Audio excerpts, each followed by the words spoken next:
Fishing Obsessed podcast. We'll be sitting down with a fresh guest each week. Someone who shares the same kayak fishing passion that runs through our veins. We're talking kayak anglers, kayak companies, lure experts. Heck, anyone who's got a story to tell about landing the big ones from a kayak. We're setting our sights on becoming the #1 kayak fishing podcast in the world. You'll get a chuckle, a grin, and hey, maybe even a belly laugh. Because we believe in the power of humor. But above all, we're here to educate and inspire.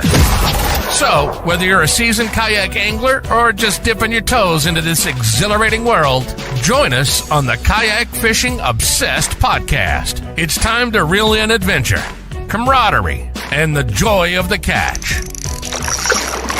Here's your host, Darren Windle. What's up, you fish freaks? Yeah. Welcome to episode number 137 of the KFO show, Kayak Fishing Obsessed. Tonight is gonna be a banger. Hero or zero, spring bass fishing decides real quick. This time of the year, it will expose you if you're guessing, but if you're fishing the conditions instead of the calendar, it can be one of the most predictable bites of the year.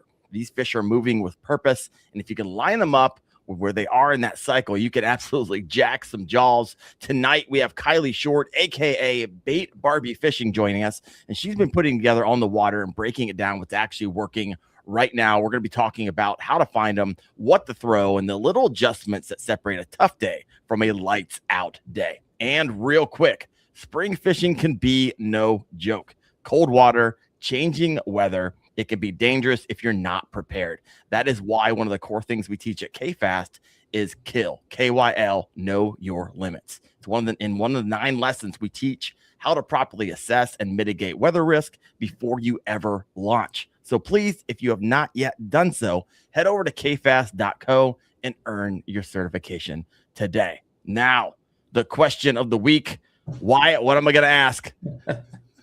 Still currently have a job. All right, he's got a job. They are restructuring the company. They can't do anything right now. They can't do anything right now for a couple weeks. So, oh man, you reading tea leaves? I was thinking about this. I don't know what I was doing. Saving, just like skimming through every time now. That's amazing. The Lord's hands upon you, Wyatt. That's amazing. I was thinking, what if because Wyatt doesn't tell me this. I ask him kind of not to because I want to know in this moment while everyone else does. But I was thinking to myself, what if he told me he actually lost his job? I'm going to feel real bad. I don't know. I was like, how would I even react on air if he's like, yeah, I lost my job? I'm like, oh, all right. You'll know because I'll just have like the crazy raccoon eyes, fishing every day, 24/7. Oh, I'll be doing this from the lake. So, oh, wow. All right. Well, I have to set her back up. I feel bad for Kylie. She's in the green room. She's like, when are you guys going to let me out of the green room? That answers right now. Kylie, welcome to the show. How you doing? Hey, good. How's it going? You know what? We're trying to have a good time over here. Wyatt, if you ever got a hold of one of Wyatt's jigs? I haven't. I've heard. The lure? Yeah. I've heard. But no, I have not had the honor and privilege just yet. So I was like, hey, Wyatt, can you send me a few? And so he sent me like 15. And he's like, don't be overwhelmed by like how large these jigs are. I was like, all right, I got it. I get these things like, oh, okay. All right. So I take it out. I've gotten like 18, 20 and a half, all within like an hour and a half. I was like, all right, these are money. And then some pike took it. Piece of crap. So I was like, hey, Wyatt, I have a feeling I'm going to be moving through these pretty fast. Do you want me telling people about it, or like, do you feel like making jigs? We start talking about it. My address is 8-9, so you know exactly where to send them to. Come on. So I made some Florida special ones before. So there you go. You were making them when you were here for the Bassmaster Kayak Series event on Kissimmee Chain. Yep, I caught a couple fish in practice on it. So do you make them on the road, Wyatt? Yeah, I have a box of stuff that I'll make just whenever I feel like I need some more. How many people ask you for them? Can I ask you that question? Well, more now that we're talking about it, I'm sure. I mean, I've had a bunch of people ask me for them. There's only a few people that have gotten them. That get them. What's the magic of getting one? That's the question. When he's out of work, folks, he might start making some more of these. I don't know. We'll see. But they are pretty special, and they are very unique. Not a lot of jigs out there like them. All right, enough about that jig. We can circle back later. But Kylee, thank you so much for hopping on tonight. I've been watching you grow rapidly, so congratulations on that growth. But for people who may not know you, who is Kylee Short? Who is Bait Barbie Fishing? How did you get started in fishing? And I guess I'm gonna wrap 3 questions into one. You can just answer them all. When did you realize this was kind of like more than a hobby? Ooh, I feel like all of it happened very quickly. So it wasn't too far after I started that I realized I was in it. I'm definitely the type of person that has like little hyper fixations and hobbies that are really into it for like 2-3 weeks at a time.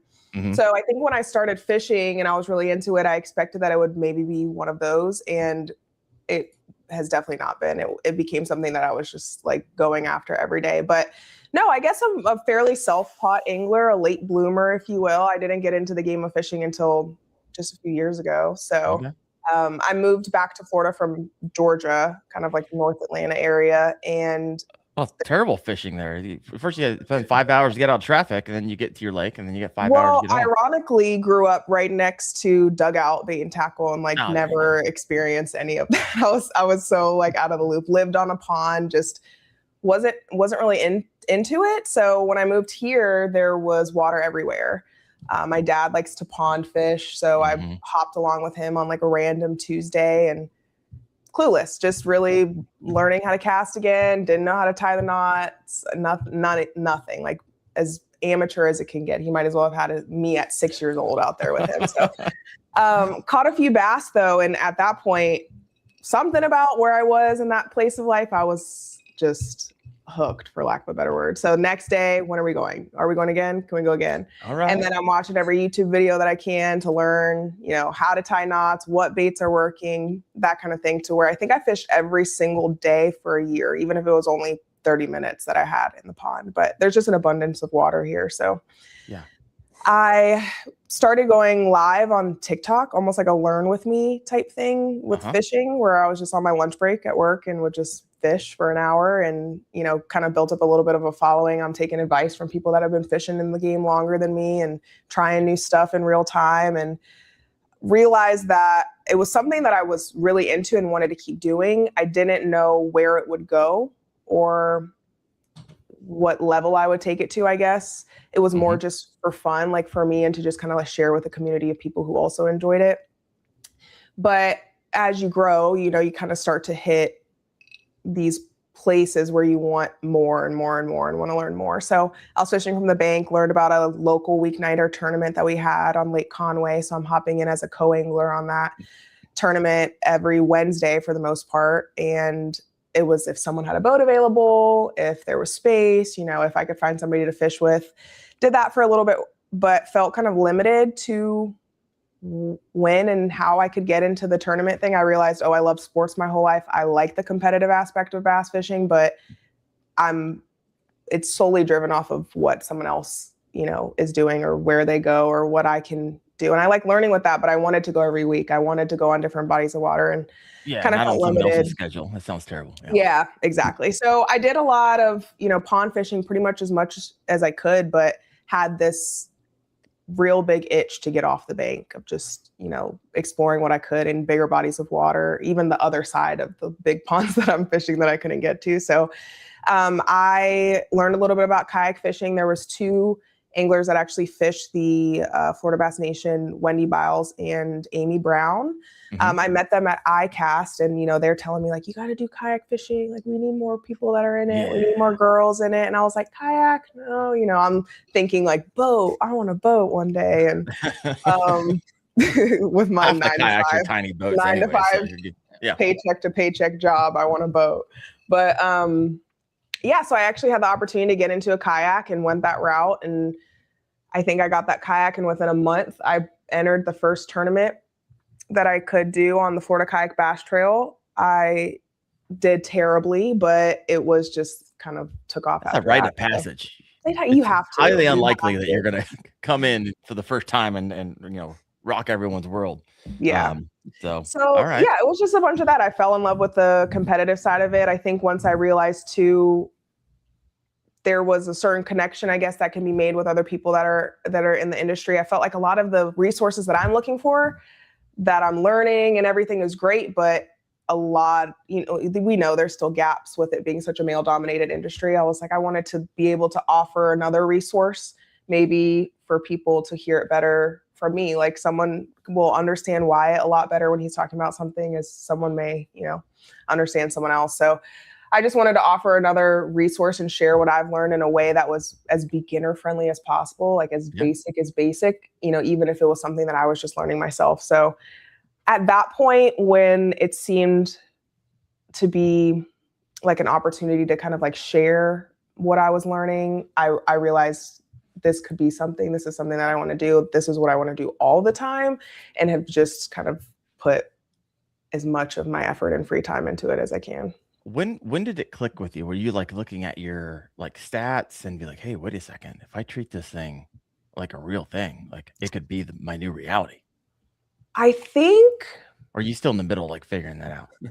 Oh, I have what they call like very big imposter syndrome, to where still it's like, like, is it for real? Am I doing it kind of thing? But it's for real if you say it's for real. This is YouTube. It absolutely is. I think probably a couple of years ago, the first time I went to ICAST, I think I saw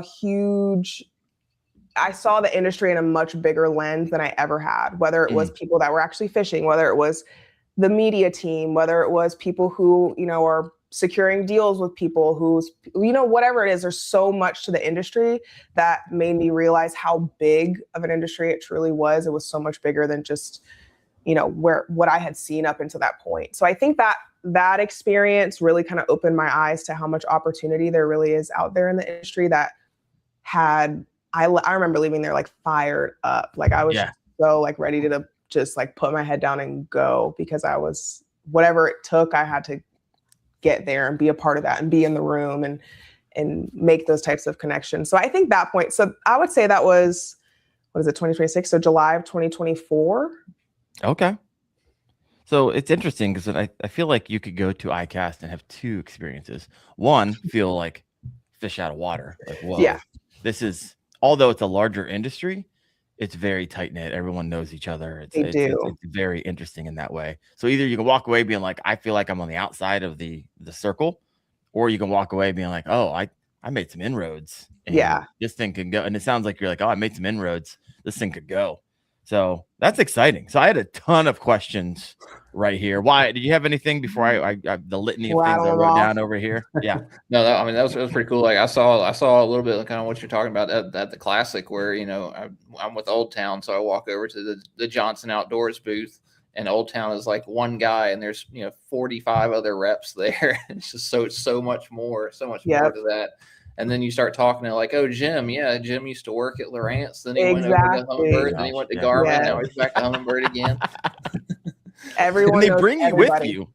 If they like working with you, they'll bring you to their next home. That's true. Yeah. And so it's a lot of it's just, if you don't give up and you're the last one standing, a lot of times you'll just be successful if in that way.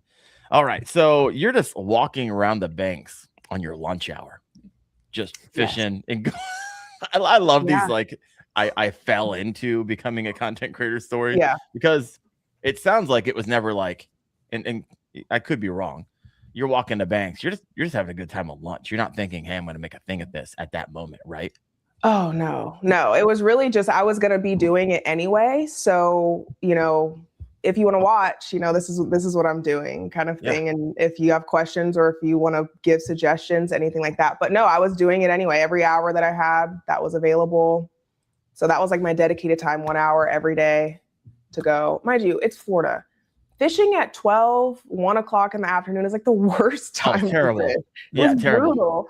It was awful. So sweat to death. Yes, but I was just out there and it definitely grew very quickly. So it was something that I just kept after. You got to get to know people in the community and other people that are doing it, and you're making connections, and then you're, collaborating on stuff, or you meet up and do content together, and it's just one thing after another. Yeah. And so in the comment section is one of the reasons I'm really happy to have you on tonight, because my wife is over here, Wendell Woodwork. She has her own channel. Oh, awesome. And she says, my daughter's enjoying, they're upstairs watching right now, seeing a great girl fishing on here.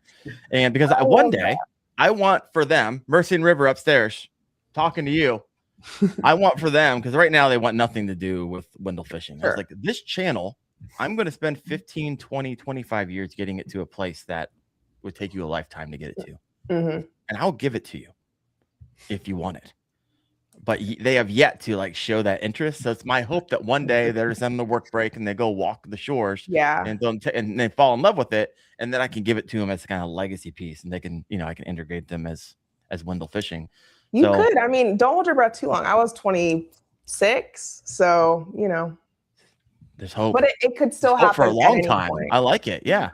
We'll see. Every time I come down for the podcast, my Mercy and River like, I'm going to come with you. I'm coming with you. I was like, when you show a little more interest, you can be my co-host. I'll fire Wyatt, and I'll have my two girls. There you go. Oh, I love it. So we had a couple questions over here, and I'm not ignoring you guys. I see it. Fur fishing over here. What kayak do you have? We are the Kayak Fishing Obsessed podcast. What's your rig? What was your first one? Have you moved through a variety of them? Have you stayed in that first one that you've got? I believe you have a native, right? So I've noticed a lot of people who get into kayak fishing have this like initiation period of like, I fished in this beat up Sun Dolphin for XYZ years before I did that. I remember paddling around in my and I respect the heck out of it. I'm going to tell you right now, I did not have that experience. I got to skip a few levels and kind of start in a pretty good rig. So my first kayak was a native Titan X 12.5. Yeah, you didn't mess around. You're not. Yeah, I'm not so getting on the paddle board. I still have that one. I still love that one. I also now have the Bonafide XTR 130. Ooh. And then the little 10-footer, like the native LTE. Yeah. Kayak. That one I've had up to that was like a drag and drop pond hop kayak. So, but yes, I have been loving the XTR. That has been like my first choice lately. Yeah, 100%. I'm picking up an XTR within 2 weeks, so I'll be joining you. I just got a new Canoe Unlimited Max. This Heard great week. Things. Yeah, I rigged it out with the Torpedo. I was ripping. I got a video coming out this upcoming Saturday where I go rig it out at the shop. Don't even take it home. Go straight to the water. And my buddy I go slay it on Wyatt's jigs. It's a blast. It's gonna be a good one. I had the LTE. I bought it for content. Sure. I started in a native Slayer Propel 10. That was one of my first kayaks. And then I found a Sun Dolphin Aruba 10 in the water one day. So I fish out of that sometimes. And I'd just be happy that you skipped all that. The Sun Dolphin stories. That's all I hear is the Sun Dolphin. Yeah, I still have it. That thing's a throw and go. I mean, literally throw and go. I'll take it on my truck, swing it around 3 times, and then throw it in the water. You found it floating because the person who had it fell out of it. Yeah, the rest of their soul. Yeah, that's a whole long story. It's a good one. But yeah, be happy that you don't have to go through I fished the Sun Dolphin. Yeah, I got to skip the struggle period, so I'm grateful. Good for you. I love it. What's so you have 3. So you're I actually just and when I say just, I mean like a few days ago, Saturday, sold the LTE. Okay. See that I sold mine too, because I was like, you know what? Once you go, if you start in a small kayak, you're like, oh yeah, it's amazing. And then you move to like a 12, 13 foot kayak. You're like, oh, this is really amazing. And then when you go back to a 10-foot kayak, you're like, nah, hard pass. Yeah. I had lent it to my dad's friend that he met fishing around here, was curious about kayaks. So I was like, try it, use it, see what you think about it. And he has been using the heck out of it every week. Mind you, it's sitting in my garage to where I maybe use it every now and again, not very often. So I was like, I'm not going to hold hostage to this kayak that I'm probably going to touch once a quarter while I have somebody here who's like loves it and is like gung ho for it. And so I was like, you need to have this kayak as long as it's getting used. It really is a great kayak. I do like it a lot. It is. I love it. And if I was pond hopping and I wanted a pedal drive, perfect. Right? You don't get it's super lightweight. I enjoy. I always love the propel drive as well. Yep. What do you motor your Titan? Yeah, I have the Garmin motor on the Titan. Okay. I have a Garmin motor on the Titan and the XTR. Nice. Like 2 motors? Everyone's gonna hate you if you say yeah. Yes. If I hate when being just wildly jealous. that motor is my second torpedo, so real deal. Like the real deal. It has been an absolute game changer. I love it. There's just nothing like it. There's nothing like it. So yeah, I bet that's changed a lot for me and just being a little bit more effective on the water. So yeah, I've been enjoying that a lot. No, I love it. Is TikTok your home base? It was once upon a time, but I would say probably Instagram more. Okay. Instagram Nice. and YouTube. I've been doing a big push on YouTube this year. So trying to grow YouTube channel, more subscribers over there. So that's been going well. Well, I mean, if you want to make a go at this thing, and I share this from time to time, but as a professional fundraiser for 15 years, I've always had my team members ask me, hey, what should I work on today? I'm like, follow the money. That's where I want you to work on today. Where can you go spend to get, receive the most money? It's YouTube, folks. YouTube followed by Facebook in a lot of cases. And so if you want to make a go at this, and what YouTube makes you work for it. That's for dang sure. They do. It's not make you work for it, but it's great for long-term stuff. What you mind if I ask you what you do for a living? Yeah. So I still have a full-time job. So I work in healthcare. I've worked in healthcare for many years. So I work in kind of like the more accounting side of it. So I'm a manager of a revenue cycle team. So I've got a team of 40 individuals that I work with every day. So they keep me busy for sure. So still I wouldn't have the chance to do an hour lunch break at this point anymore. Those days are long gone. But 40 employees sounds terrible. I'm not gonna lie to you. It keeps me busy. I will say I work remotely, so that allows for much more flexibility than I would have if I was going to the office every day. So yes, still working full time. We all know what that means. Still working. I used to have a lot of flexibility, and I know what I did with that extra flexibility. I have my 3 work screens and then a little personal laptop right over here too. So. Just over here every once in a while, doing a little quick edit. I know how that rolls. I know how it runs. But hey, no one's asked any questions if you get your job done. So yeah, I don't think there's any chance my boss sees this, so we should be okay. Yeah, I hope not. Oh, geez. So co-angling experience. Yeah. Maybe for those of us who are just in kayak fishing, explain what co-angling is. And it sounds like it's like you're at the whim of whether or not someone has a spot open. Like, did you ever get like connected with someone who's like, oh yeah, every single time, or is that always a struggle? I did for a time period. There was someone I reached out in like my neighborhood Facebook group, and I was like, this is a long shot, but like, does anybody have a bass boat and fish and want to do this tournament? And he actually had like an online tackle shop. And so that actually got me connected with, even some like rods and reels and stuff that I hadn't used up until that point. So yeah, there was someone I was fishing with like pretty much most weeks for a little while. But other than that, before and after that, it was just kind of like, who's got an open spot? Does anybody want an extra person on? But yes, this was a little bit more of a fun night tournament. It wasn't, the rules were not as locked down as like if you were fishing the BFLs and things like that. So, I had good relationships where I maybe contributed a little bit more to deciding where and what we were doing as far as a plan goes for the tournament. But fishing like the BFLs, for example, you're paired up with a boater, you go where they go, you fish from the back half of the boat. Yeah, you're like the redheaded stepchild of the boat. Like, I don't want you here, but since you have to be here, like, don't talk, go clean up. I will say, and I've heard people who have done it longer who have had more opportunities to have different types of experiences with different boaters. But when I did the year that I did the couple BFLs that I did, had great experiences. So very helpful, very, willing to talk and share and net fish and that kind of thing. There was even some where kind of focused on open water areas. So I wasn't even at a disadvantage of kind of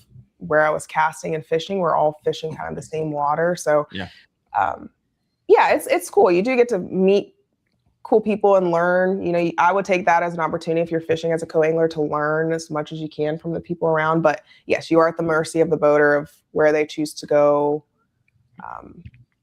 and kind of have to adjust entirely to what plan they have in place.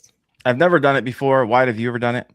Yeah, I did it before I had a bass boat, and then after I sold my bass boat, I did the co-angler thing. I did pretty well at it for a while, and then I hopped back in after I sold my bass boat, and it was in the middle of the live scope world, and the very last one I did, I was sitting in 80 feet of water all day long.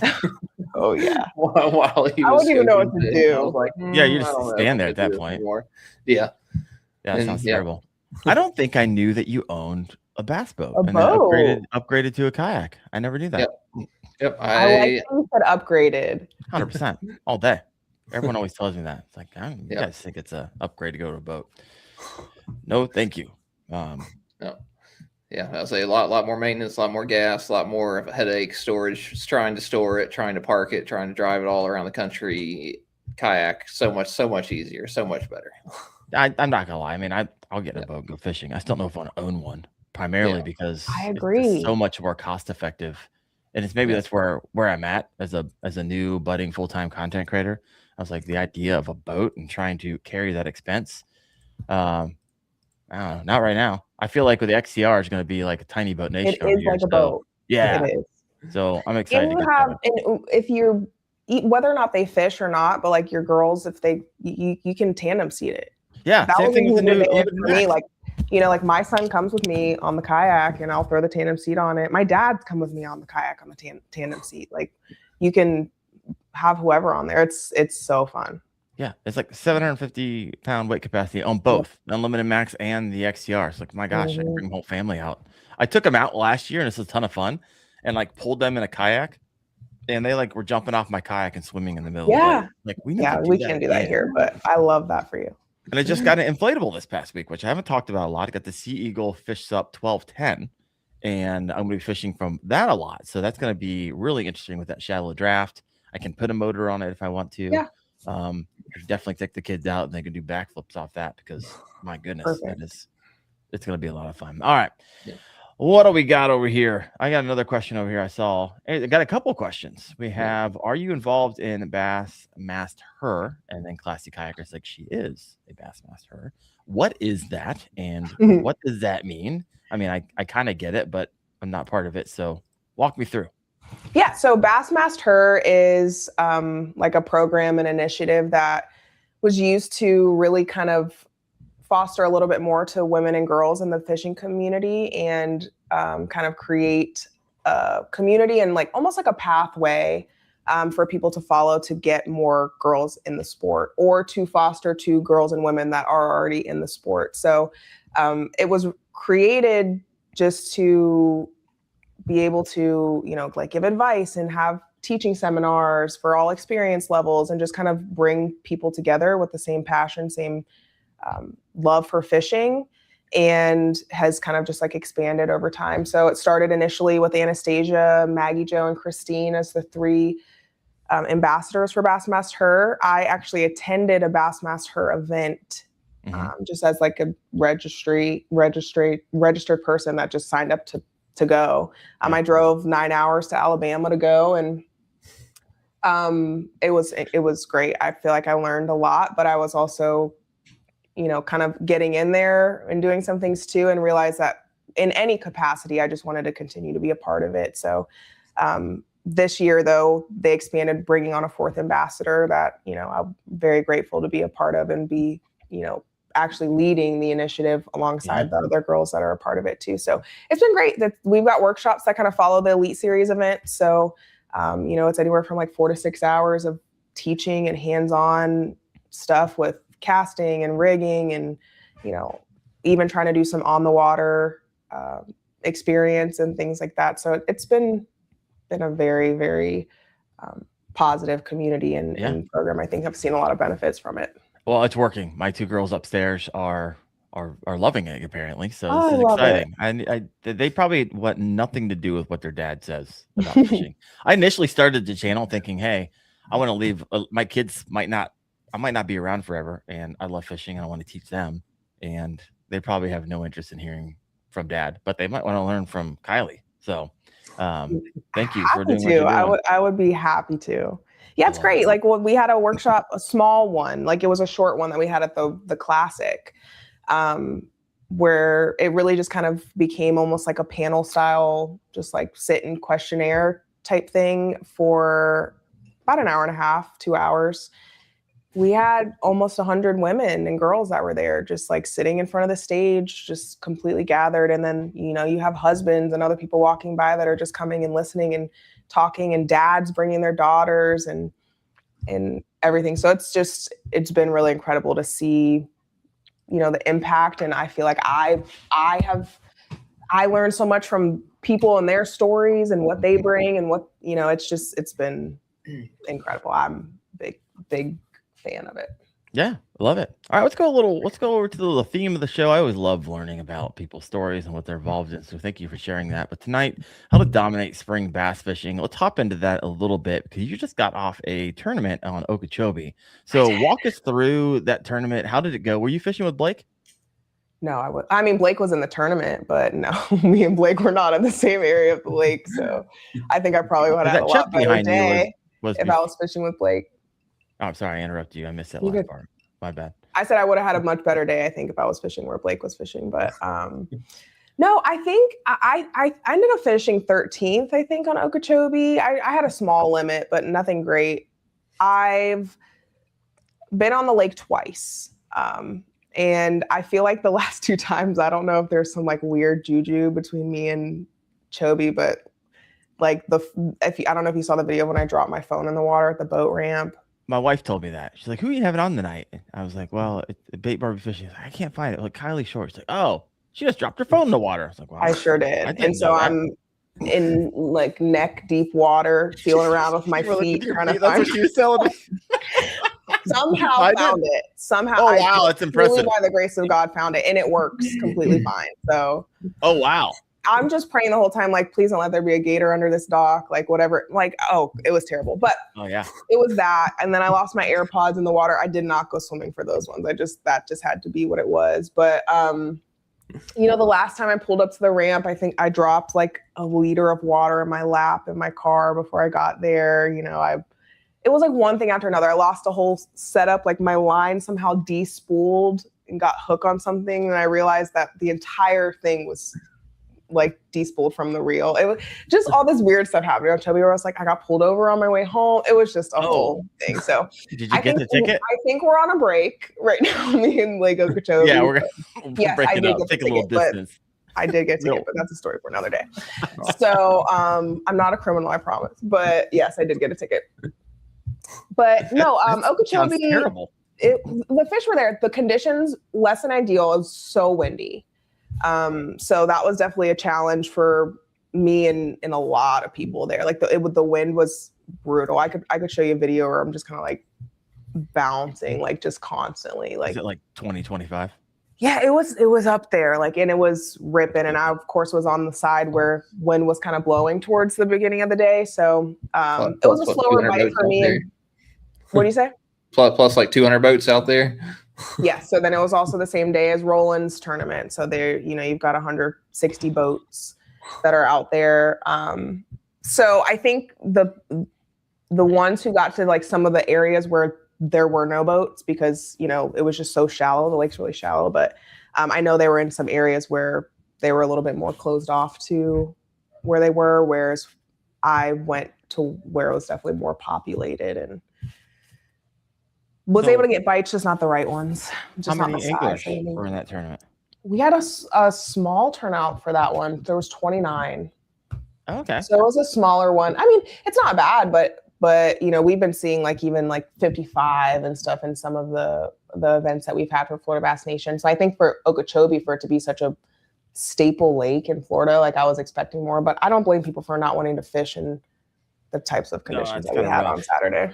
Then you got people who like, they go out and pre-fish, and then if they don't like catch them, or the forecast the windy, they still sign up, right? They got a lot of those last minutes. Wyatt, what's your experience on that lake?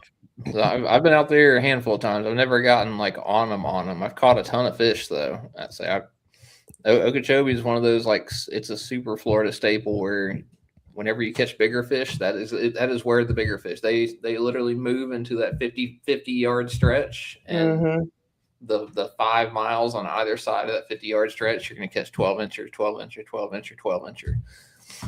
I mean, I've had really good times out there. I went out there just catching 40, 50 fish, and maybe one of them's over 3 pounds. Yeah, that was kind of how my day was. All the bites that I got was just kind of like punching in the heavy grass, but it is very area driven. So there's certain parts of the lake that are like on at certain times of the year.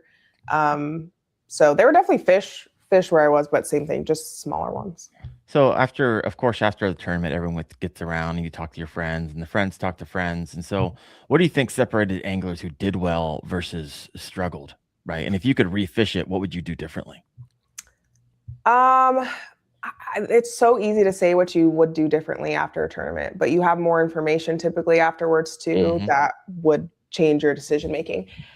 As much as I would love to say I wish I went somewhere else, I didn't have any history, I guess, anywhere else. Like did not have the opportunity and have not been to a lot of different places on the lake. So I would have been taking the opportunity of going somewhere where I've had decent success, in the past, or even had caught a lot of fish in practice, or going somewhere blind. And I think in leading up to the tournament, I went, of course, where I knew there were fish, but now I wish I'd gone somewhere else. But I don't necessarily know that it was the wrong decision. I think it was it's more so having more experience on the lake. Like I just needed more time on the water to know where to go and how to figure out where they're at. I just didn't have that going to this one. Were you able to pre-fish at all, or you kind of like just came in the one day? So that one Saturday a week ago where I dropped my phone in the ramp, I was on the water for probably about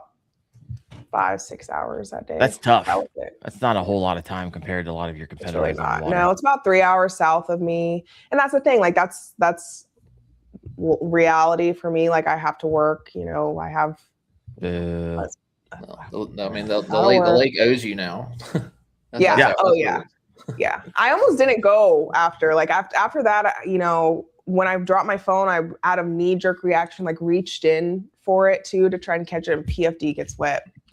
Blew up. So many things. And I was just like, I feel like there's lots of signs pointing to don't go on the water.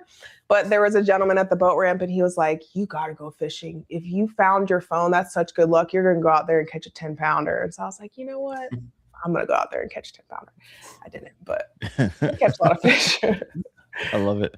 So let's zoom out a little bit. And this is for Wyatt and Kylee. And if you have a question for Kylee or Wyatt, we are now into kind of the tactical spring fishing section of our podcast tonight. What defines like spring fishing to you? Because spring fishing to you might mean something completely different to me, because I am 10 hours north or 15 hours north of you or wherever you live. So you're still waiting on spring fishing. I am literally, it snowed yesterday. Let's put it that way. And I'm fishing tomorrow. However, the morning's temps are below freezing, but I'm going to go out because they warm up to 60 by the end of the day. And so it's all pre-spawn. Maybe if you got a shallow lake, you might have some of the big girls. Some of the water temps are pushing 55 to 65. And so you might have some of the bigger girls starting to look, I see where my bed's going to be type of thing. But what does spring fishing mean to you? Go ahead, Wyatt. I mean, for me, it's a lot of like not paying as much attention to history and things like that. I learned that from, obviously the team series this past weekend, but I mean, like the fish are in a constant state of moving. They're moving by the day, they're moving by the week. So what I found yesterday is not going to be what's going to work tomorrow. And it's a lot of like trying to put yourself in front of the fish, going out there and catching a couple bucks and being like, I know that I've caught, 5 fish for 60 inches out here today, but tomorrow is probably, what the conditions are looking like for the next couple days. Is that going to be conducive for the rest of the fish to pull up? So it's a lot more looking than going out there and fishing. It's, I'm looking for where the fish are going to be a lot more than the rest of the year, where, you're trying to locate in the summertime, you're trying to locate where the fish are sitting at that time. They're offshore. In the wintertime, it's the same thing. Spring is you're trying to get ahead of them and hope that they come to you that day or that week. So I've always thought of it as you're fishing the in-between, right? So they're moving out of their deep holes where they've been hanging out a lot of times all winter, and they're making their way, right, the in-between along their these underwater highways to their spawning grounds. And so that's a lot of area, and potentially in some lakes about all their staging areas to get there. And they're constantly on the move. That's why spring fishing can seem so wildly inconsistent at times. Right. And like you said, Wyatt, you could be like on them yesterday. I'm going to go back tomorrow. And you're like, freaking ghost town. And so what are you looking for, Kylee, on a new body of water? Let's say you were forced to fish a body of water tomorrow. What's breaking down in your mind, how you'd break down? Where would you start first? Yeah, I think for me, I mean, Florida, I feel like you kind of almost have to approach fishing different than most places. And when we're talking like spring bass fishing, like our spawning window, like is just like repeating like for a while, like they're going to keep doing the same thing. So finding exactly where they are in that cycle may vary, and the conditions like almost reset it every time. But I think for me in the spring and right now is just finding good grass is really important and fishing around there, but tighter vegetation, I'm definitely going to find, hopefully, you know, some of the bigger bites in there, but it's just more of a matter of finding, you know, whether it's variety of different styles of, you know, like pencil reeds and stuff where they're coming in with like Kissimmee grass, and finding where you do have a variety of vegetation is always good for me.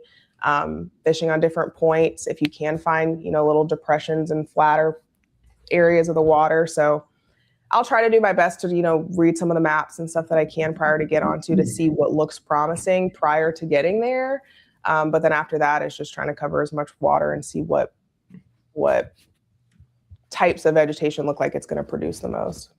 It's so interesting when I have guests on who are literally on the other side of the country from me, because I'm like, for me right now, I'm like, okay, I'm looking for like, where's the warmest water on this lake, right? I'm looking for the shallow water. I'm looking for, because that 2 to 3 degree difference right now in that water temperature is anywhere from 50 to 60. Like that could be the difference between a bass like completely being shut off to them kind of turning on around 52, 53 degrees. And that gets even better if I can find warmer water. So I'm literally a lot of times just scanning the lake and looking at those maps. You're like, okay, where's those shallow flats that they're heading towards? And that's likely where I'm going to have the most luck. And that's where I've been having the most luck, is in those shallow areas. So it's just so fascinating because what's your water temperature down in Florida? What were you guys looking at? Whew. I think, you know, anywhere from like 75 to 78. Hate you. Getting there. Where are you guys at? In the water, if that tells you anything. Yeah, I would go in hypothermic shock in about 5 minutes in our water. Why? Where's your water temp? 67 to 70. Yeah, that sounds about right. It sounds real nice. Real nice. So do you feel like anglers struggle in the spring? Do you feel like, what are the biggest seasonal transitions that a lot of anglers miss during this time? Because I hear it in the comment section a lot. Like, I've been skunked the last 4 times. What in the world am I doing? What am I doing wrong? And so, Wyatt, Kylee, any of you guys want to take that? Yeah, Wyatt, I'll let you go. So, I mean, I feel like, I mean, if it was me going out fishing this time of year, like the first thing I'm going to do is go up and look, just polarized sunglasses on and look for bedding fish. And then that's gonna rather than fishing and, you know, not catching them or catching them, I'm just gonna go up there and look for the fish, and that's gonna give me the first indicator. And if I'm just seeing, you know, empty beds with just kind of mud and stuff in them, like they're kind of dirty, then those fish are done spawning and they've moved off. If I'm seeing clean beds with a couple bucks on them and no females, maybe the females are coming, and you're kind of as you go around, you know, you'll see a bunch of males on beds and the females are like randomly swimming around. That'll kind of tell you that you've got fish kind of coming up to stage. And then you got to figure out where the majority of those fish are. So I, you know, put the sunglasses on and start looking around for this time of year before I start fishing. And then secondly, if it was a dirty water or something like that situation where I couldn't really see it, it'd be fishing the heaviest cover that I could, the heaviest shallow cover that I could, because that's where those females are going to stage up, be it docks, lay downs, grass, something like that. And then trying to identify like the bottom, what the actual bottom is, because I carry a stakeout pole. So I'm standing up, stabbing the bottom of the lake everywhere. All right. So if I hear it crunch, then I know that there's probably some beds and stuff around. And, yeah. Yep. There's a handful of things, but, you know, trying to figure out what stage the fish are in and where the majority of the fish are. And like I was saying, like, I got caught up this weekend looking at bedding fish, and I was seeing beds at Lake Murray this past weekend, and there were a couple males on them, but most of those fish were actually finishing up and moving off. So I was fishing for fish that were leaving. So my fish were going away every single day, and that's a tough bite. Tough bite. Yep, gotta notice those things. You got Wyatt. You got a NC Shooter 1213. Wyatt spilling his secrets, and what he just shared was actually like wildly true. You're looking for that bottom composition, so those eggs can actually have something to hold on to. They're not going to, if they actually nest in the mud. A lot of times those nests will collapse, and it basically will just kill those eggs because it'll collapse in on itself. So that's what you're looking for. And so it's funny that you go around stabbing what you can't see, looking for that hard bottom. That's wild. I like it. Classy Kayaker, got a question here for you. Can you clarify what you're looking for when you're looking for bedding fish? Like for someone maybe who hasn't done it before. That's a lot. It's generally like at Lake Murray, I was looking for shells because the white shells of clams, they get covered up really quickly with mud and things like that. Just like silt will fall into the cup of the clam, and just if there was nothing there, but wherever you can see a whole bunch of clam shells, that means that something was sitting there fanning those clams out. And that was the easiest identifier. But a lot of times it's a little stick, it's a stump, it's something that they can get some piece of hard cover that they can get next to and fan out of bed. So dock posts were pretty heavy. Individual little sticks, all kinds of stuff. They're not large. They're really not. No. You're looking for something like something you'll see a little over a basketball size. Yeah. If you're looking at just a uniform bank and all of a sudden there's one little, dark spot or light spot or just something different there, that's usually what a bed is. And a lot of times I'm looking for the fish to swim off as well. Like you'll see the fish because your eyes will react to movement. So if you're just looking, all of a sudden you see something shoot off, like that's what you're looking for. Yeah. I was down on Gunnersville with Hoover, and they were bedding. I was like, oh, there's a male and a female. Female wanted nothing to do with our bait at all. And then I had to leave, and Chad was doing some videos where it was like, oh, they were right in the middle of grass. There was a little hole, and like there was like a donkey, like a 9-pounder, and then a male was also on it. And he caught the male twice, couldn't get the female to bite. I was like, that's fascinating, really fascinating. Kylee, how about you? Any tricks of the trade? You're like, oh yeah. Bedding fish, how you identify them is a little different with composition down there in Florida. Yeah, I mean, I think the same thing. Like you can see a lot, especially because shallow here is like, I'm like very shallow. Like I don't think I left more than 2 foot of water pretty much the entire time. So you can see a lot. I think too, especially someone who's learning here.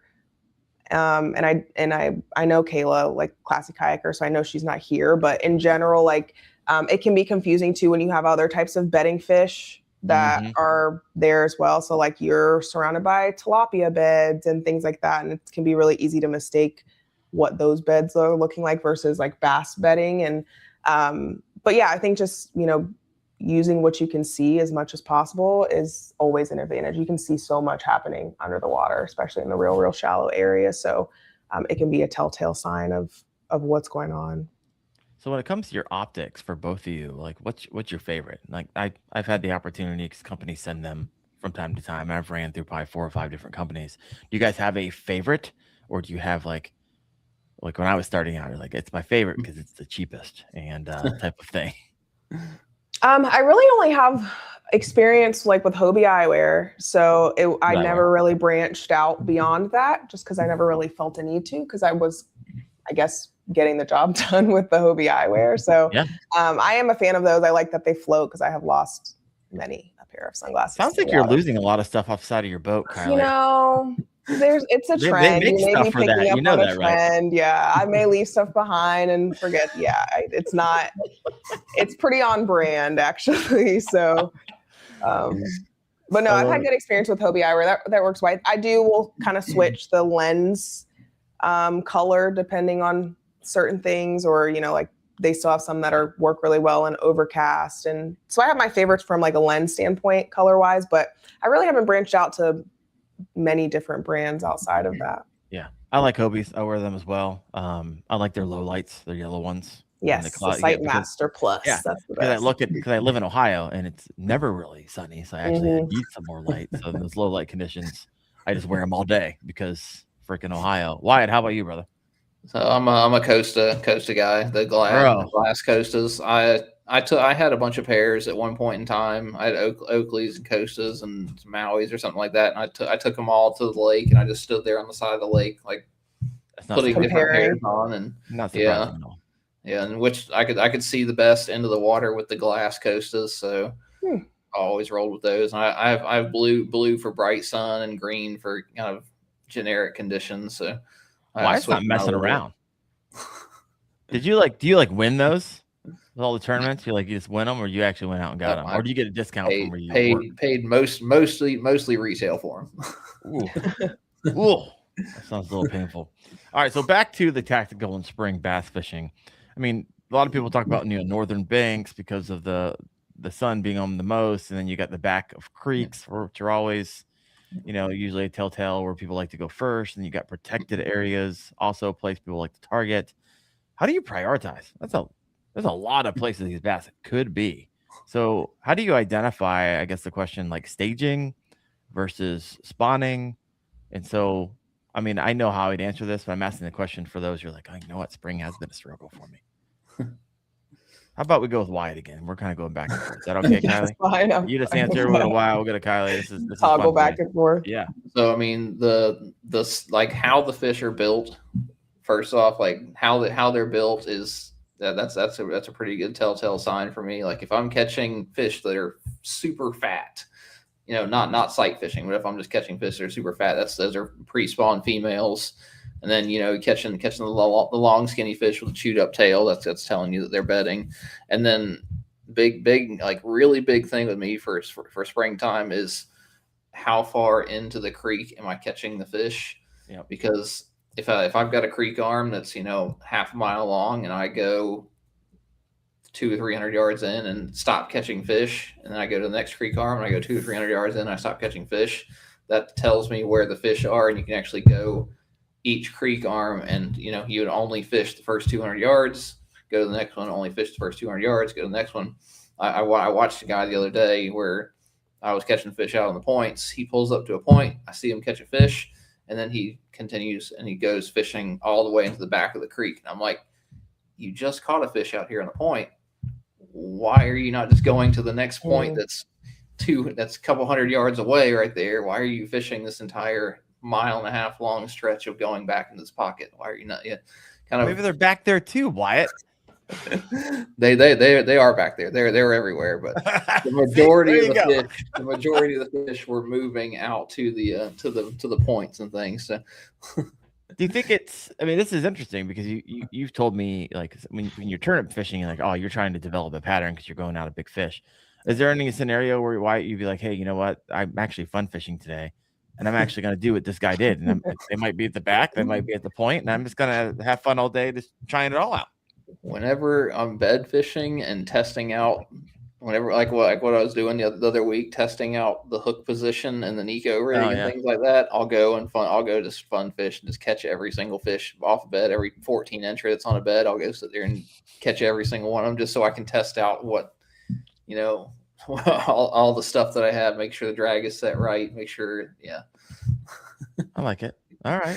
So what did you find out with the changing the position of the hook with the Nico rig? Oh, you didn't hear this, Kylee. We had the master on. So you ever heard of Kayak Jack, Marty? You know Marty at all? I don't. So he catches, I think he caught 2,300 fish this past year. He tracks them all like meticulously. He's got receipts. He's not I caught 2,300 and he actually caught 400. No, he actually caught 2,422 and he catch. Wow. And he does the majority on it. He loves the Neko rig. And so Wyatt actually took that and he's like, hey, I'm going to go out and I'm going to catch 40 fish because we're talking about where to hook them and versus this hook versus this type of hook. And most people were like, oh, that's just kind of nuanced. It doesn't really matter. So Wyatt, what did you explain what Marty was saying and then what you tested and what your conclusion was?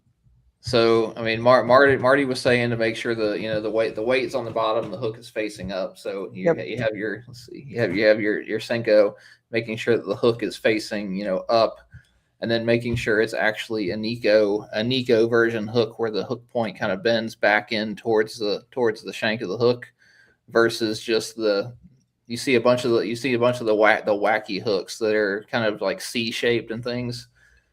I was losing a lot more fish, losing percentage more fish with the wacky hooks versus the Nico hooks. And then whenever I rigged the hook like this, because it made sense to me that it would catch the top of the fish's mouth whenever the Senko comes out, I was losing more fish as opposed to rigging it straight up and down. And I like whenever we go out and sit there and play with like 20 or 30 bedfish, I can sit there and I caught 5 and I caught 5 and I lost one of them, and I changed hook position and I hooked 5 and I lost 2 of them. So like there's percentages there that it shouldn't be losing that many fish, especially on something that's just a single hook like that. It was fascinating. If you ever want to like go in like a master class on the Neko rig, like homie's has that dialed in. I think I heard about, I don't know if he does it, but that tournament that you can do online too, like whoever gets closest to catching the amount of fish for the year. Is that any way correlated? Yeah, that's the tournament. Cool. So, yeah, I didn't know who you were talking about then. Yes. All right. Yeah. What's the next question we got? If you got a question, there he is. Kayak Jack is here in the comment section. Appreciate you, Martin. I love that dude. He's such a good dude. He really is. Yeah. I always like asking this question from time to time.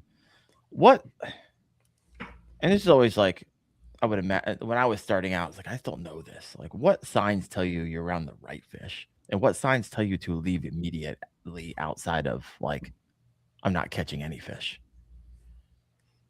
Right? Outside of not catching any fish, that would be a big one. Yeah, it's a big one.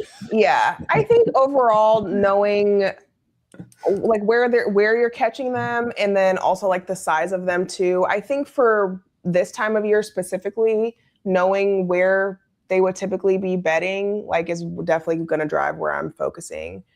Looking at the bottom, like, so even if it's like, if you are pitching into the reeds, like if you're pulling out gunk with some and not with others, like you're going to change where you're fishing in that aspect too. So I think it's probably more driven off of like the conditions of the area rather than, of course, the fish that you're catching, but more so the actual conditions of the area that I'm in rather than the types of fish, because you can be catching a variety of sizes of fish and there can still be bigger ones that are in there. And then you have some areas where you just have teeny boppers, as I like to call them. So bass fishing is so just fascinating to me. Like I'm 137 episodes in, probably have 200 hours talking about this stupid little animal with a little pea brain. I freaking love it. I freaking love it. We can just talk forever about it.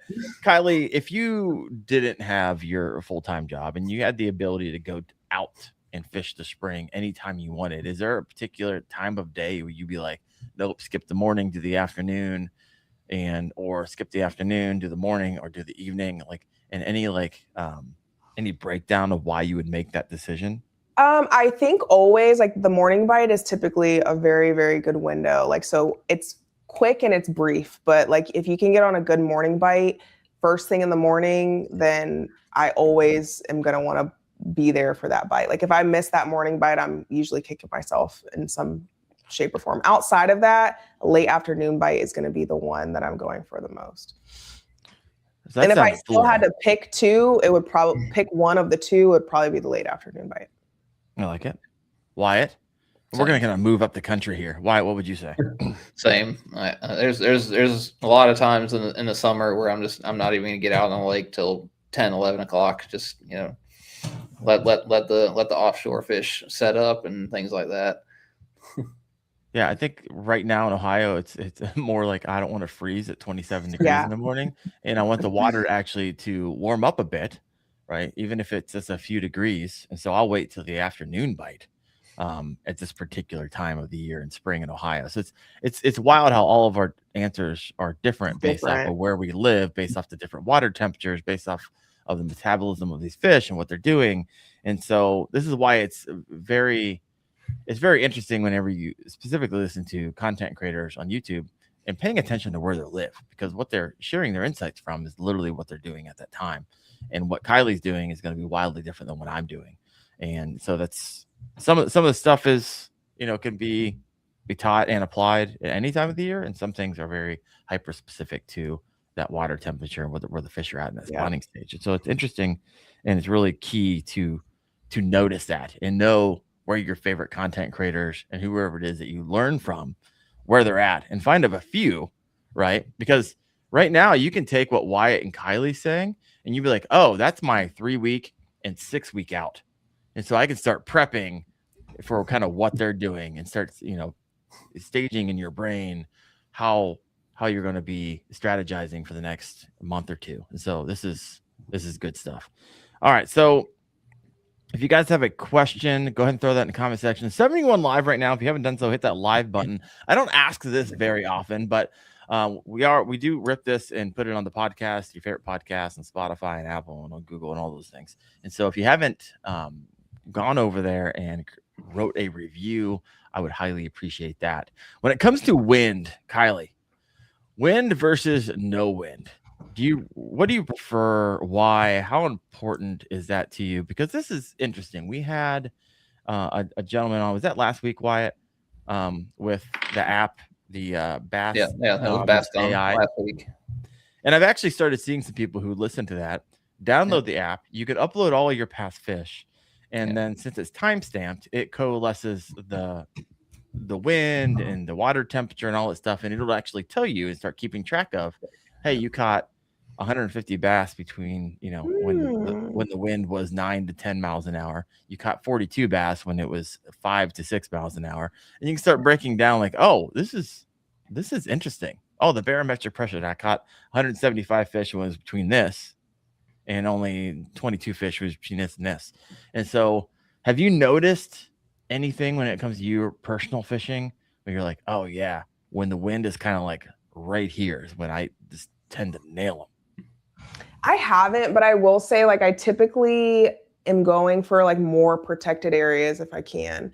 But I will say, like, on Lake Okeechobee this past weekend, significantly windier than I would typically be fishing in, where I was. And it didn't really change the bite very much as far as where the fish were and what was working and the types of like reactions that I was getting from different baits. So I don't know that there's necessarily like a sweet spot with wind that I found that I prefer or not, but I typically, in most instances, in most bodies of water, I'm going more away from it. Like I feel like I do best when I go into, if I can find like a canal or fish around something that's just like uber protected from the wind for the most part. You like less wind.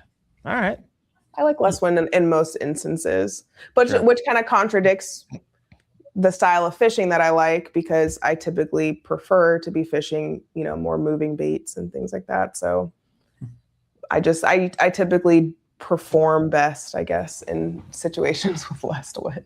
No, I like it. And let me know in the comment section, you guys listening in live, do you like wind, no wind? Oh, I was going to ask you, Wyatt. Ooh, he's got the data. Yeah, give us the numbers. So, Wyatt, really quick, how many fish, before you spit out these numbers, how many fish did you upload into this app? From last Tuesday, I've put 39 on there. I think there's 7 or 8 that I haven't uploaded yet, though. Okay, so you did. The app allows you to go back in time and do it as well, but you just started doing it since we had him on till now.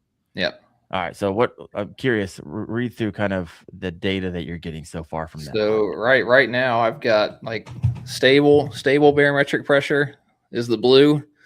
And then let's see, weather conditions are a little bit of everywhere. Sunny, looks like mostly sunny, partly sunny is over half of it. And then wind speed is very windy. Let's see. Oh, nope. Yeah, we can't see it because your back's so turned around. Read it to us. 2 to 4. Okay. There you go. Yeah. But you're still early on. That's not enough data to actually draw a real conclusion. Once I get 2,000 on there, then we'll. Well, does it allow you to see other data? Let's see. From the masses? All bass thumb data. Let's see. I think crash the server right quick. Yeah. Warky, to get the question, what app is this? This is a Bass Thumbs AI. We had him on last week or the week beforehand. Right now, it is a free app, right? It won't be free forever. And if you want to learn more about it, listen to that podcast. But you can go in and just upload your fish as like you were if you're going to send 5 photos to somebody, like select, and it'll start coalescing all this data for you. And so it's going to be interesting. So I'm looking forward to Wyatt doing this. I'm not doing it. I don't have enough time to do all the things I'm doing and that right now. But Wyatt, does it show all data? It is trying to pull it. It's not pulling it though. Okay, it might break take the a internet. while. We'll come back. Yep. We'll come back to that. Yeah. All right. So, Kylie, here's a question for you. Yeah. What do you think? And we're coming toward the end of the show here, and but I still got a bunch of questions here. So I'm going to give you a pick your own adventure question. You can either take this one. What separates a good spring angler from a great one, right? Or what do you think is the biggest spring fishing myth out there? Spring fishing myth. I'll take the great angler, and this may not be necessarily like my place because I wouldn't say like I'm the best when it comes to it. But when I look at the best or the people who are consistently doing well, it is like the ability to adjust on the fly because the condition is driving what's happening in the spring a lot, and it can change very, very quickly.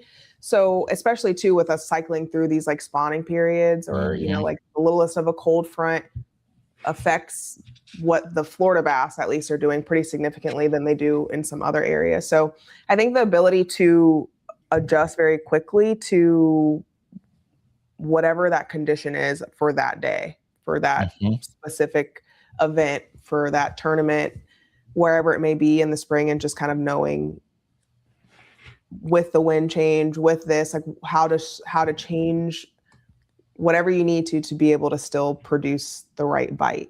And that's kind of a gap that I'm myself learning how to fill. And when I'm talking to people and kind of like picking their brains, it's like, okay, I can do this and I can catch fish, but what is the difference and what would I be adjusting to consistently be able to find the right fish? And what's differentiating me from catching okay fish versus getting on the big ones every time? And not just, and I guess it's not every time for some people, but like when I look at people like Blake, for example, very great example of someone who adjusts and can still have a plan not go in place and make some sort of adjustment that's still going to put them in the position to be with the right fish, and just finding the gap between that. So adjustment's a big one. And that's something that I've been trying to myself even key on to be more consistent in placing a little bit higher. I know Wyatt's good at that. My old host, Seth Taylor, which you might have fished against down there in Florida, was excellent at that as well.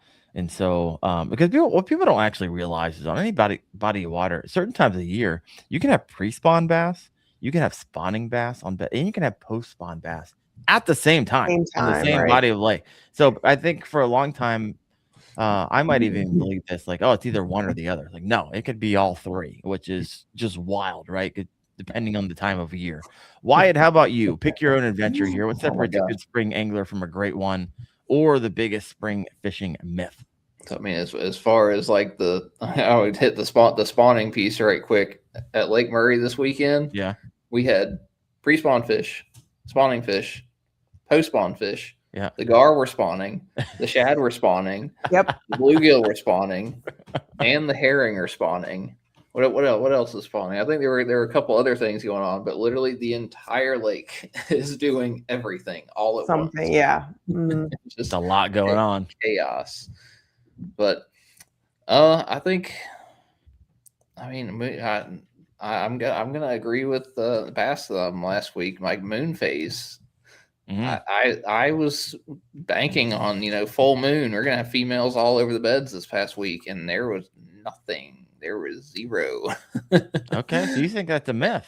Was that something you believed at one time? You're like, oh yeah, full moon. I'm going night fishing. I'm gonna jack them. Yeah, I mean, it might have something that it might affect later in the year, but I don't know if it helped. Like, we had perfect warm conditions the entire week, and then full moon dead on or at least the day before the tournament. And I was like, we're gonna have females pulling up all over the place because the full moon, and nothing, zero pulled up. I didn't see a single female sitting on a bed for 2 days.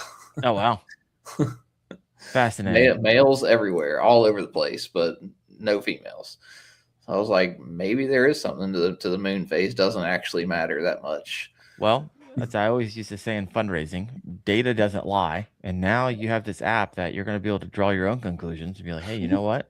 This thing that people kept on regurgitating and saying over and over again is not true in my experience. And here's the data versus just a lot of people saying it over and over again. Here's a couple questions over here for you, Kylee. Yeah. This is from Southern Traditions Outdoors. Ever fished the Kissimmee chain? I have fished the Kissimmee chain. Yes, I guess the Kissimmee chain, like Toho, would probably be my closest, largest body of water. Oh, okay. Or what would you consider like a home lake? So yeah, I fished Toho. I fished Kissimmee a couple of times. I fished Cypress, Jackson, Marion. Like it depends on how far on the Kissimmee chain you're talking. But yes, I have fished the Kissimmee chain. Yes, definitely. I like it. Someone in the comment section said, is Seth on the water adjustment switching from the stunner to the stunner? Yeah, that's because though Seth, my gosh, homie was a slayer with that thing. Give him a forward facing sonar and a Berkeley stunner, lights out. He's got he wants so much money on that thing. All right. We're coming to land this plane a little bit. If you still have a question that you want to ask Kylee or Wyatt, go ahead and throw that in the comment section. Wyatt, what you got for me? I have a question. Where'd that put you in rookie of the year, Kylee? So I don't really know because I'm down a tournament. So it's your best 6. And this was the 6th event for the others that were in play for rookie of the year. So Headwaters, I did not fish because I was presenting at the Milwaukee Sports Show. So I'm on my 5th. Okeechobee is my 5th. So I don't really know. I'm further behind. I'm still in top 10, but I don't know where it puts me overall. I'll have to wait until the next one. So our next one that we have on, it's like Garcia and Blue Cypress will be the next one. And then I'll have a more accurate, but is that going to be like you have to win and they have to, they're going to be dropping one and you have to win it? Yep, pretty much. I definitely at least I need to win one, top 2 at least. I don't know exactly the numbers, but there's like probably 4 of us that are dancing around and it's still in play for us. But they've been doing well. And Devin Holbrook, he's been doing extremely well. He came in 2nd on the last one on Okeechobee. So he's definitely gunning for that one. Chris Blanco. There's a few that did even well on Okeechobee. So it's just going to be a matter of seeing what it is. But yeah, rookie of the year would be a good one. It's unfortunate that with the way that the regions are lined up, we have the North region, the South region. It's your best in any region. And North region is, of course, where I had the Seminole one on 2nd place. And, some of my top finishes were on the North region, but not enough events to overpower where I'm sitting in the South. So I'm surrounded by tournament anglers. I just don't. Here's a question to you, Kylee. I'm curious because as you were talking about tournament, like you're juggling quite a bit, right? You're a mom. Sounds like you got 40 people under you. You're fishing tournaments. You're doing YouTube. Like I'm to the point. Like I know that life. Right? I lived that life a year ago. It is a lot to juggle. Something's got to give, right? And obviously, you don't want it to be your family. No, yeah. Most people want it to be the job that they don't want to do anymore. That would be ideal. What's the plan? I'm curious. Or how long can you? Because you almost if there's any time you want to go full time in fishing and you have that job, you got responsibilities and you got a family that depends on your income, like you can do it in the short term, right? You can redline, and as long as everybody's in the family's on board, but eventually. Like you have to hit your goal fast, or it just drags out for a long time. Everyone's like, "Okay, I'm tired of this." Yeah. So, where you at in that stage is what I'm asking. Yeah. I guess. I like to say, and this is no guarantee, but like ideally, like a goal I've set for myself, hopefully, I would be able to go full time with it by the end of 2027. It is.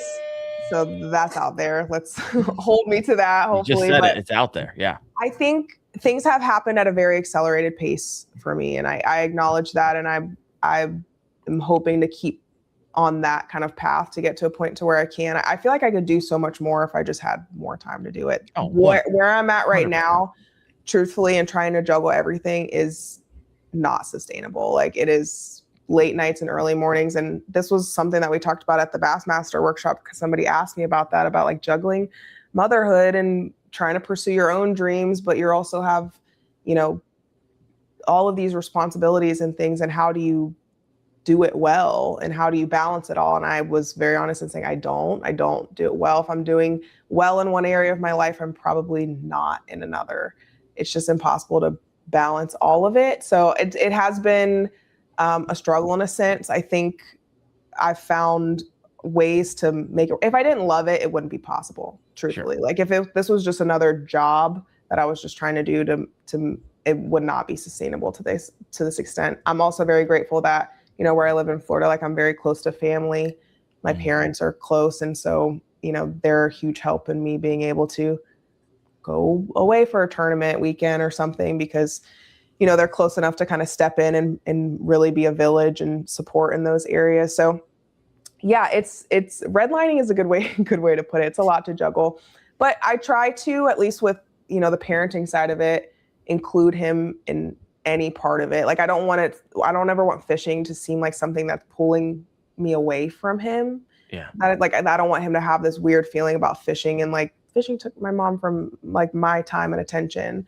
You know, not that he'd ever say that or express that, but just in where I can include him in pond fishing and being on the kayak and coming to the classic and coming to board check-in for the tournaments and things like that, to where he kind of gets to be a part of it and knows it and loves it to whatever capacity that he wants to. And that certainly helped too, to kind of just make it a win and an experience for both of us. Yeah. But yes, outside of that, with work and everything, it is a lot of late nights and early mornings and sacrificing time. But I tell myself it won't be forever. So.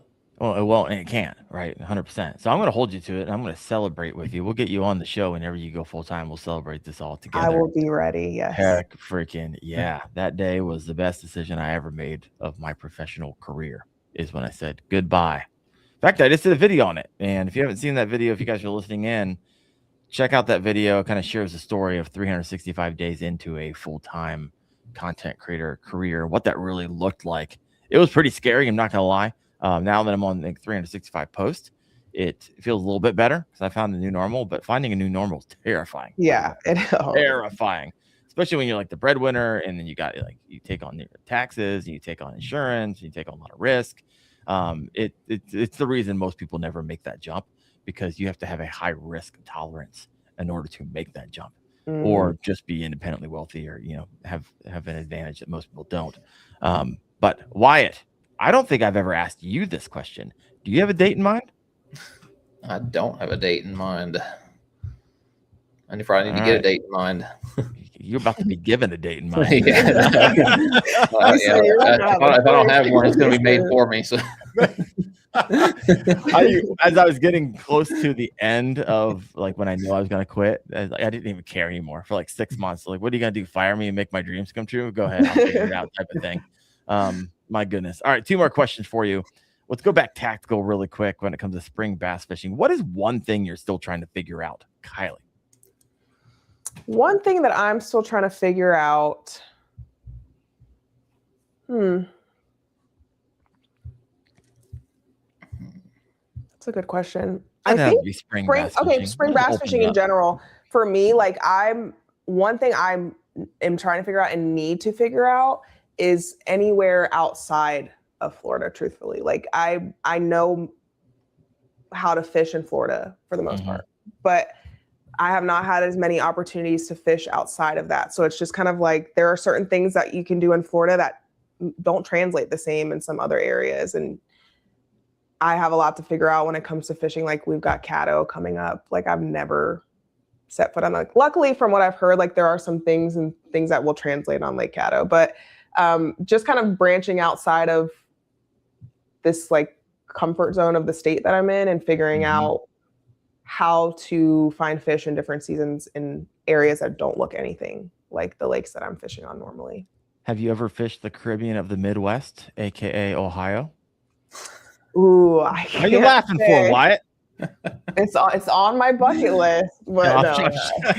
Yeah, number 50 on your bucket list.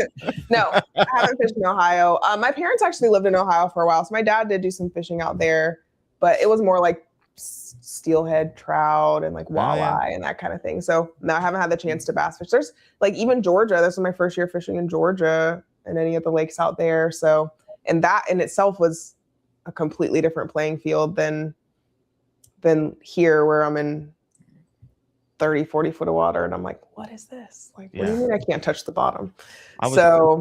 I was in a conversation with Chad Hoover today, and I was like, hey, we're going down to Santee for the Bassmaster. I'm not quite sure if I'm going to fish it, but I'm staying with Wyatt and a slew of other people. And I was like, hey, man, we're going to go. We always go night fishing when we get together. It's like, are we going to go night fishing? He's like, well, I'm going to let you see how giant these prehistoric gators are, how aggressive they are. And I'll let you decide. He's like, I'm game, but I'm going to let you decide. I'm like, I'm in. It's like, no, I'm going to let you decide once you get your eyeballs on some of them. Because I guess they're just monstrous down there. Yes. So I've heard. I'll be there too. That'll be my first time on Santee. So are you staying at the Relax Retreat? Wow, we'll get to meet each other. Come on. That's gotta be like there's so many of us staying there. It's gonna be like a big party. It is. It's you got Fluke Master, Wyatt, Chad, myself, Austin, you, Christine Fish. I mean, then the list goes on and on. It's gonna be freaking wild. I think the most content creators together in one space. So truthfully, yeah. If you haven't checked out a Relaxed Retreat and you were like, hey, I want to go fishing down around Santee Cooper, and man, it's like on the water cabins. It's freaking sweet. So check that out. Relaxed Retreat. We're gonna be down there. It's gonna be a good time. Why you're gonna be there, right? Yeah. I think they have like pedal drive kayak. Like they have nice kayaks for people if you just want to go down there and rent stuff. They have native Titans and things like that you can just. Yeah. 100%. Wyatt, what are you still trying to figure out? Oh, so whenever the females are up there and they're not quite on the beds yet, but they're not eating also. So I saw so many of them this week where I'm looking at like, there's a 9-pounder right there.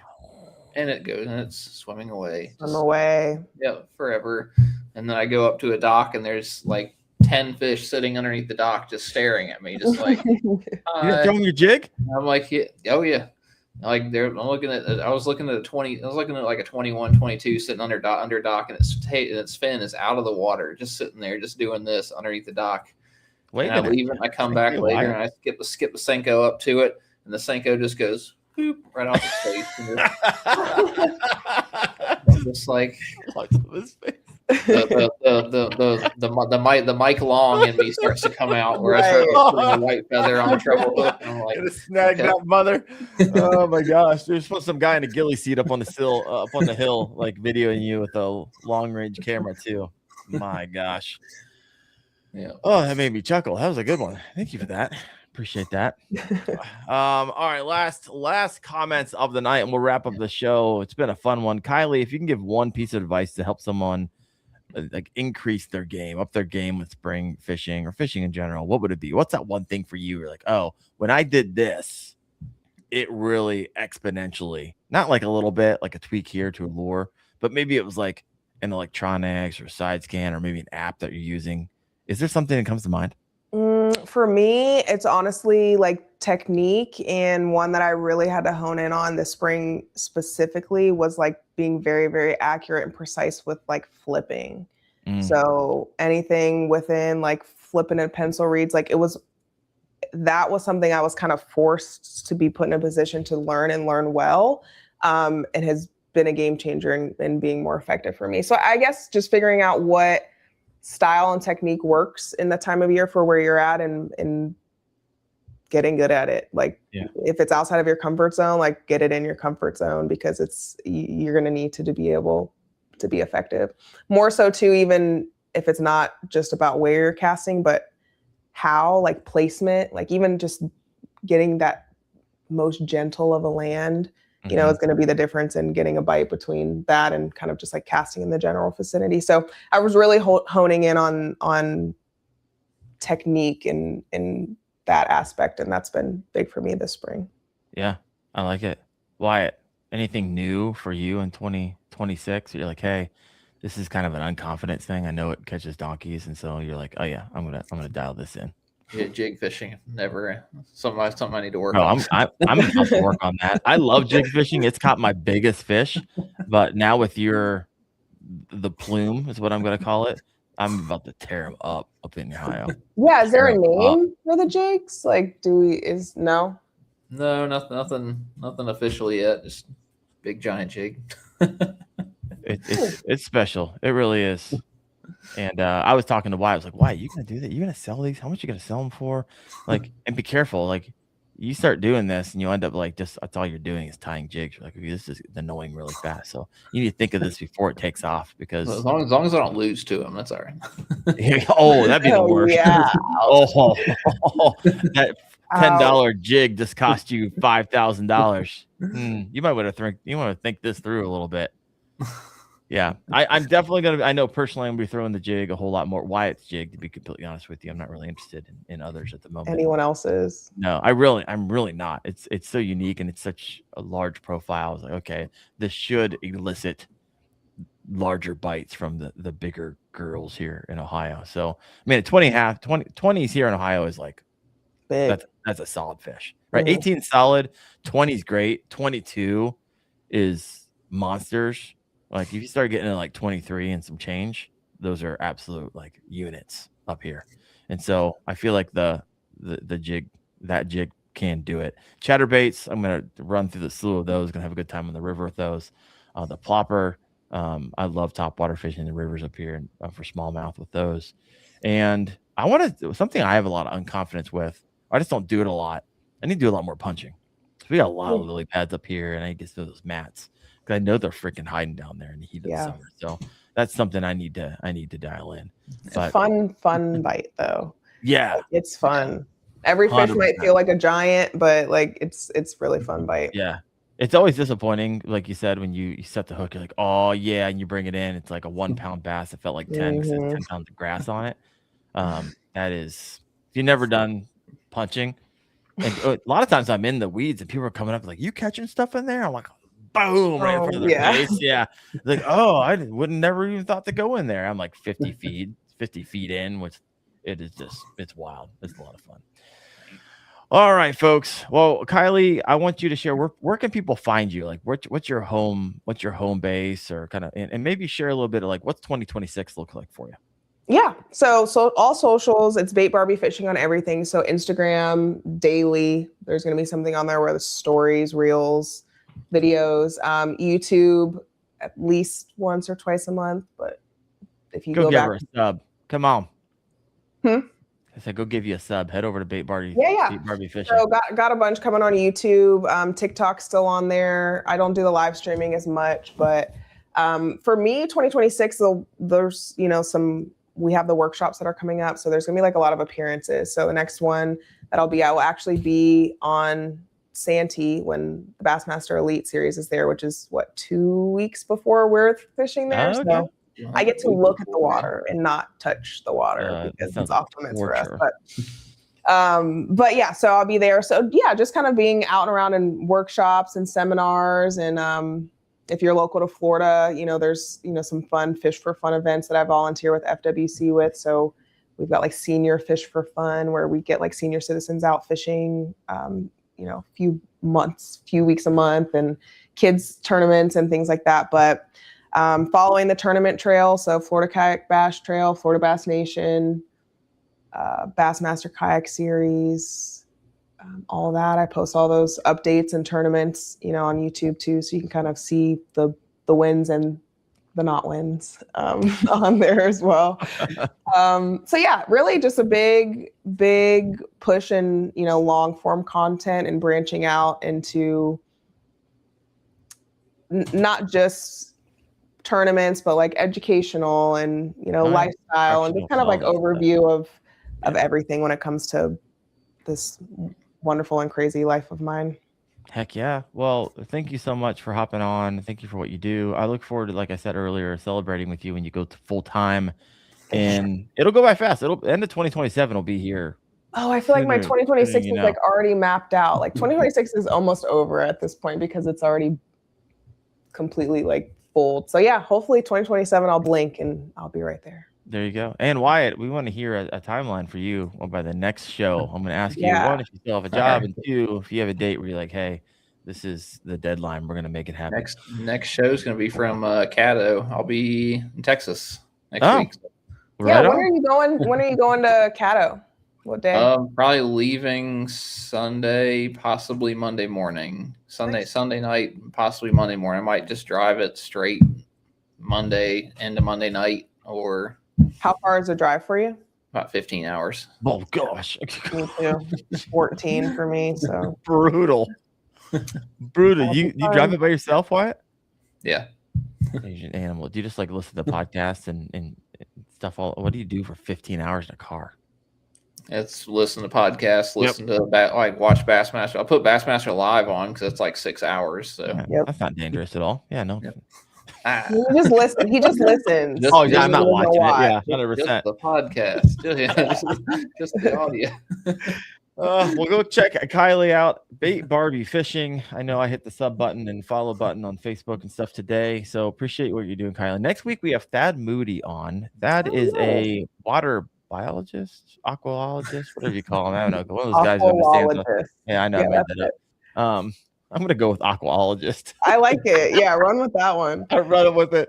We're going to take a little scientific look into it. It should be a good one. The following week, we don't have a podcast because I'm going to be down fishing and doing a 4-day trip. So I'm going to be out of pocket. But we will see you next Tuesday night, 8:30 p.m. Eastern on the Kayak Fishing Obsessed podcast. Thank you, Kylee. Thank you, Wyatt. Thank you all for listening in. You guys have a good one. Bye, guys.